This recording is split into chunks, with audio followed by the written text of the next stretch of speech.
From the Presidential Palace, Manila, Dateline Malacañang.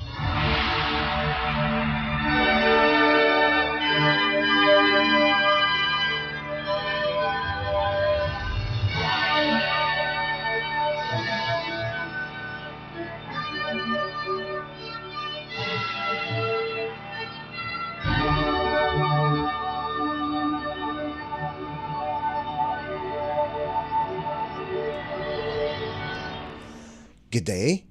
This is Dateline Malacañang. Philippine President Ferdinand R. Marcos Jr. on Monday vowed to implement reforms in the country's transport system and ensure accountability for recent tragic vehicular accidents. In a video message posted on his official Facebook page, President Marcos expressed sympathy to the families of those who died and were injured in the recent tragedies at the Subic-Clark-Tarlac Expressway or SC-TEX Toll Plaza and Ninoy Aquino International Airport or NAIA Terminal 1. President Marcos said he has directed Department of Transportation or DOTR Secretary Vince Dizon to take immediate and decisive action to identify and hold accountable those responsible. The President also vowed to implement reforms that will better safeguard the lives of commuters and travelers. Among the reforms are a thorough review of the driver licensing system to ensure that only fit, capable, and responsible individuals are allowed on the roads, and a nationwide audit of bus operators to ensure compliance with safety and maintenance standards. The Chief Executive also directed the Department of Labor and Employment or DOLE to crack down on unsafe and exploitative practices in the transport sector, which result in driver fatigue and long hours to meet quotas that compromise public safety. Let us listen to the video message of Philippine President Ferdinand R. Marcos Jr.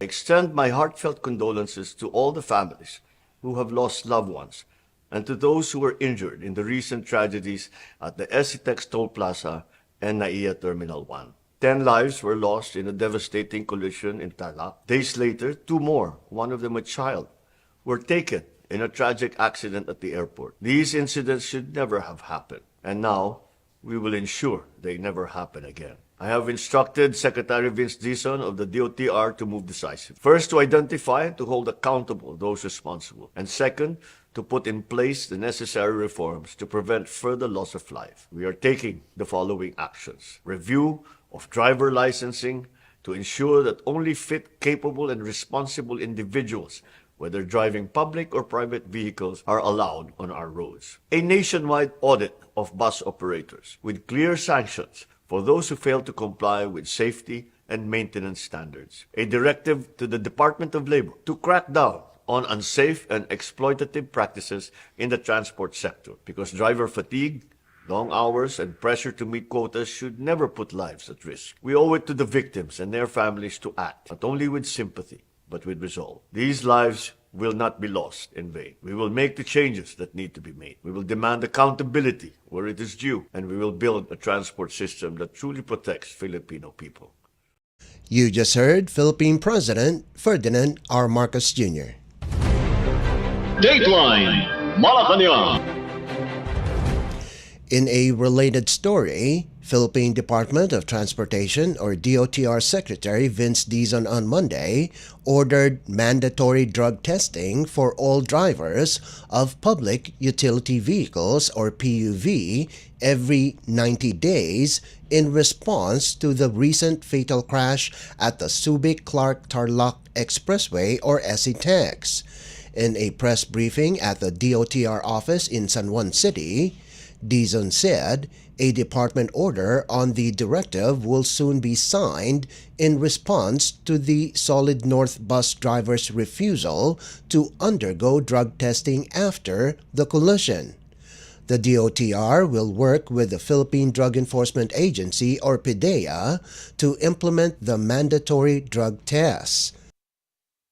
In addition, the Land Transportation Franchising and Regulatory Board, or LTFRB, will reduce the number of hours a PUV driver can drive without breaks from 6 to 4 hours.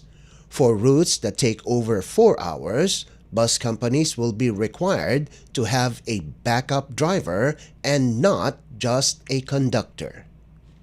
Today, I will sign a department order ordering mandatory drug testing for all drivers of public conveyance vehicles.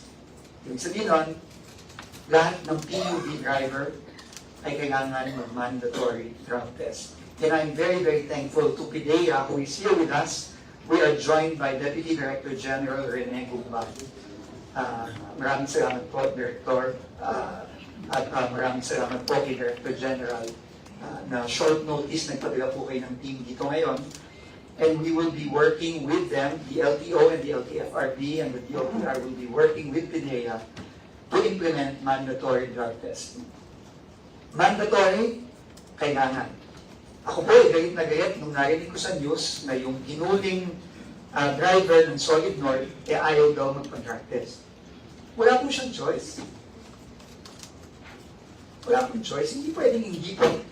Hindi ka pwedeng hindi pumayag. Nakapatay ka ng 10 tao, hindi ka papayag magpa-drug test. Pwede ba? Para namang katawa-tawa naman yun.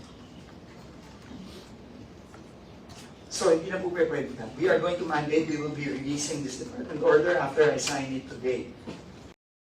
Meanwhile, Presidential Communications Office or PCO Undersecretary and Palace Press Officer Claire Castro agreed that longer hours on the road might affect the driver's capacity to work effectively.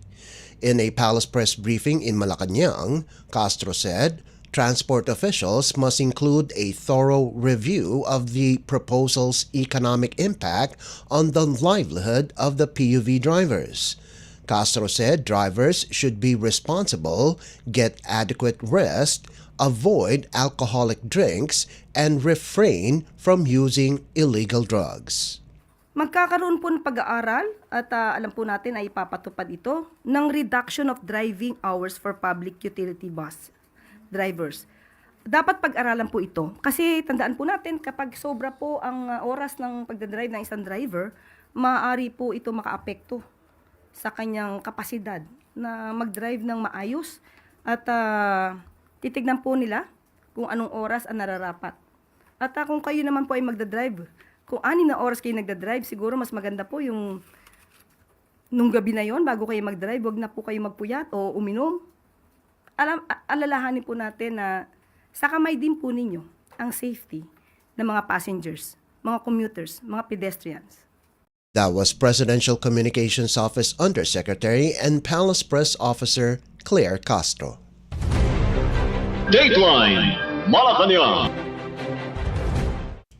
Also on Monday, Philippine President Ferdinand R. Marcos Jr. called for continued efforts to institutionalize reforms to make sure that the Philippines will remain out of the Financial Action Task Force or FATF's gray list.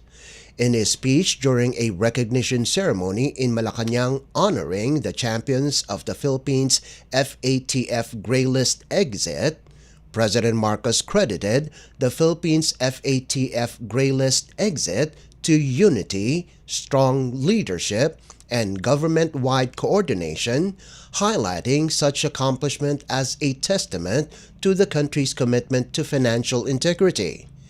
The ceremony of the Presidential and National Anti-Money Laundering, Counter-Terrorism Financing and Counter-Proliferation Financing Coordinating Committee, or NACC, serves as a symbolic milestone in the country's years-long journey to restore global confidence in its financial system.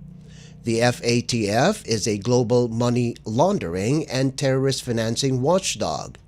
The Philippines was on the watchdog's gray list since June of 2021 but was finally removed from the list in February this year after addressing gaps in the country's anti-money laundering, counterterrorism, and proliferation financing frameworks. President Marcos credited the FATF compliance success to Memorandum Circular Number 37, directing all concerned government agencies to immediately and comprehensively address the country's remaining International Cooperation Review Group or ICRG action plan items and the coordinated efforts of government, the private sector, and the judiciary in meeting all action plan items by October of 2024. The President said government agencies must strengthen the country's financial system so that it can withstand the more sophisticated and technologically advanced challenges faced by the financial sector.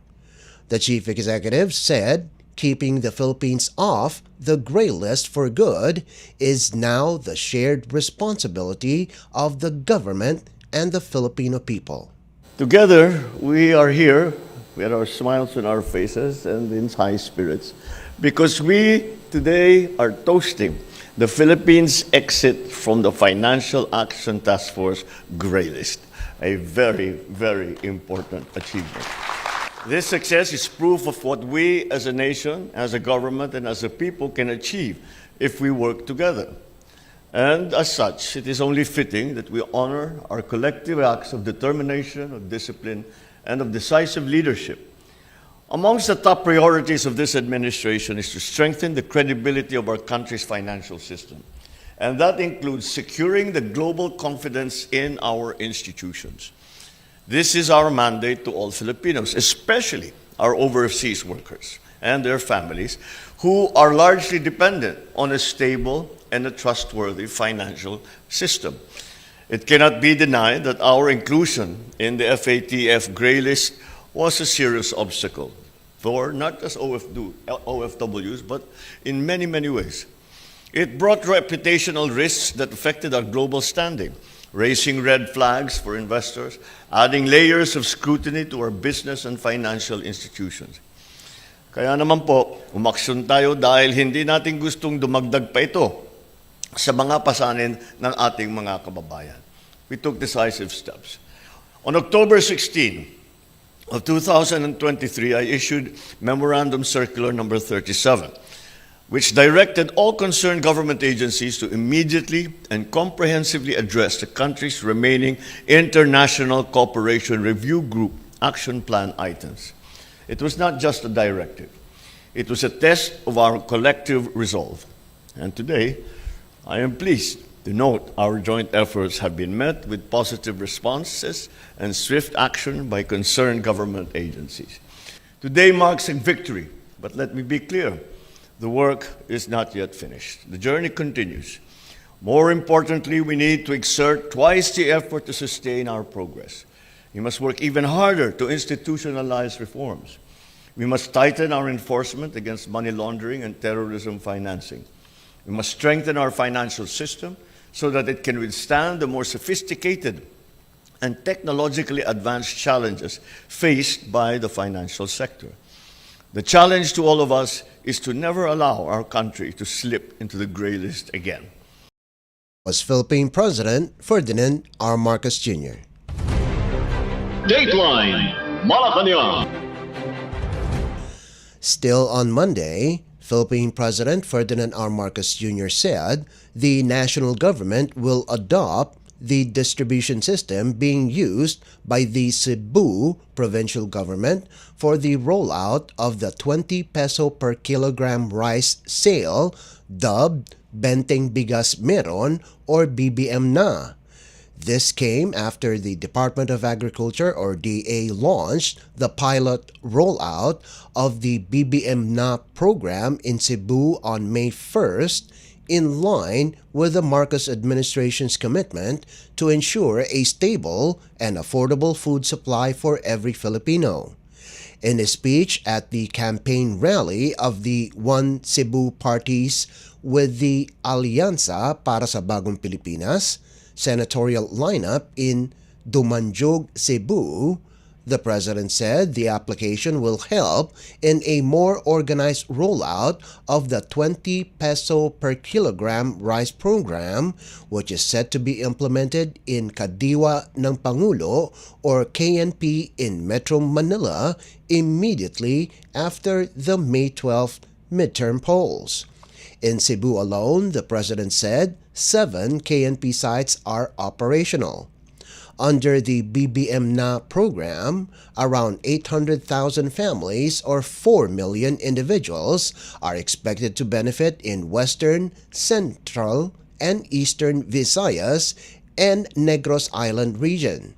At least 2 million individuals or 400,000 families from the vulnerable sector, including members of the Pantawid Pamilyang Pilipino Program or 4Ps, senior citizens, persons with disabilities, and solo parents may access the program in Metro Manila through the KNP centers. The DA, meanwhile, rescheduled the rollout of the BBM Na program in Metro Manila to give way for the 10-day ayuda or assistance ban of the Commission on Elections or COMELEC from the 2nd to the 12th of May. The department will launch the program in 19 KNP sites in the National Capital Region or NCR and Pangasinan Province starting May 13th. Under the program, a 30-kilogram monthly purchase limit was set for the vulnerable sector in KNP sites, while a 40-kilogram monthly purchase limit was set for each beneficiary in Visayas. The nationwide implementation of the 20 peso per kilogram rice program is eyed in January of 2026.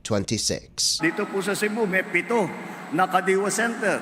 At yung Kadiwa Center, yan na ngayon ang magiging gitna center ng ating, yung pinanggit ng ating buting gobernadora ay ang 20 pesos per kilo na bigas. Yan po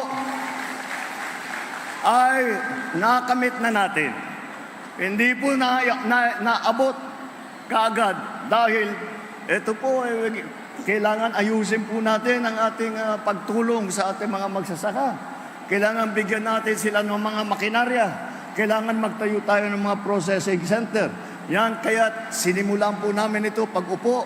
Dahan-dahan, dumadami na. Kaya't kaya na namin gawin ito. Pinalitan pa natin ang batas ng NFA, halimbawa.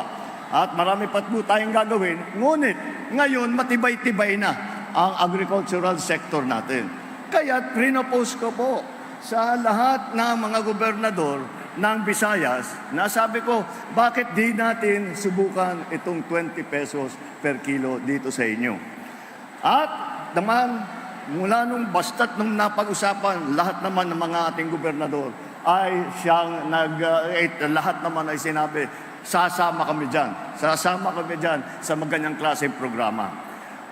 Pero magtataka kayo, dahil nagkaroon, sinabi ng COMELEC, hindi pwede, May 2 to 12, kaya natigil. Pero aning probinsya ang nakapaglunsad na ng 20 pesos per kilo ng May 1? Cebu lang. Bakit? Dahil Cebu ready na. Matagal nang may sistema, matagal nang may ID. Ang katotohanan, nung nakita namin, ang Cebu may sistema na para pag-distribute, pati yung kanilang mga apps na ginagamit, ginaya po namin. Siyempre, iba yung probinsya, iba yung national, pero konting pagbabago lang. At yun na ang gagamitin natin na app para sa pag-distribute ng 20 pesos per kilo na bigas. That was Philippine President Ferdinand R. Marcos Jr.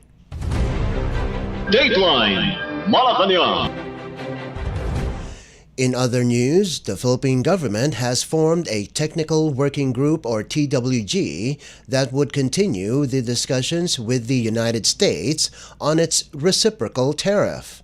In a Palace Press briefing Monday, Special Assistant to the President for Investment and Economic Affairs, or SAPIA, Secretary Frederick Go said, the TWG will continue meeting with United States Trade Representative or USTR following the initial high-level meeting that was held between Manila and Washington, D.C. on May 2nd.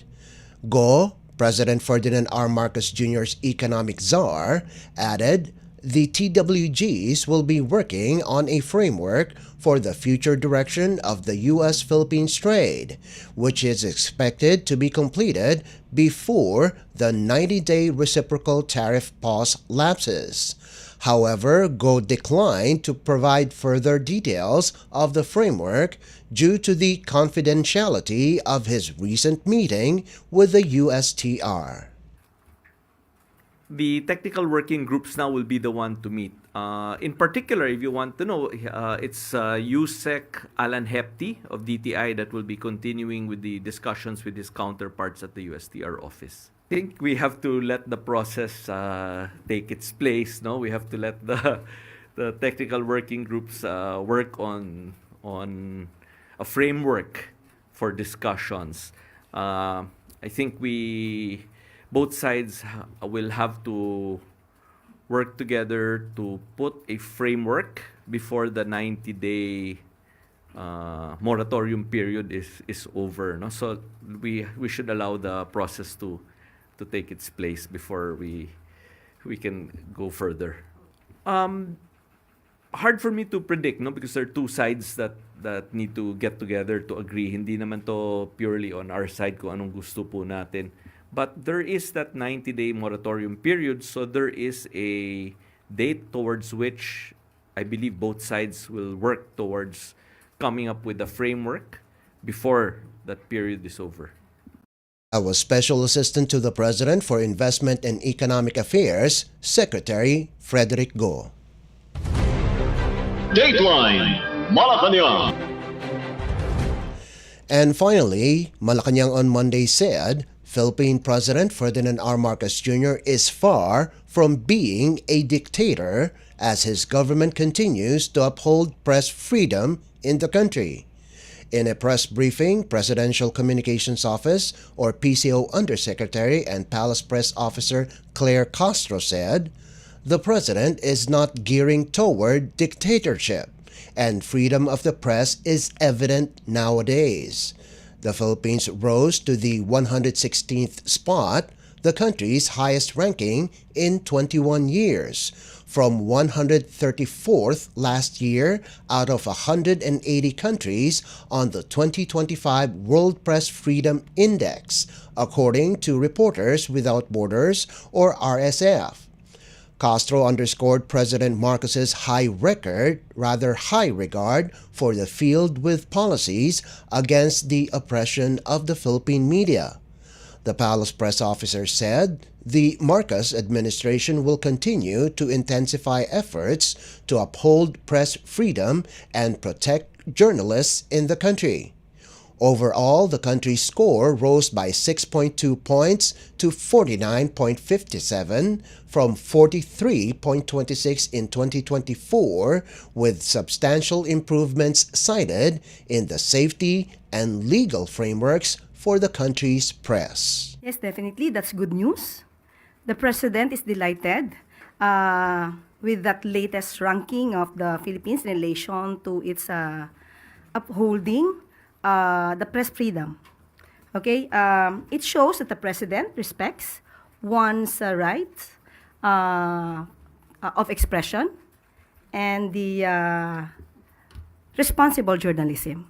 So maganda pong ito po ay maganda po na naipapakita ng Pangulo na the President is not gearing towards dictatorship.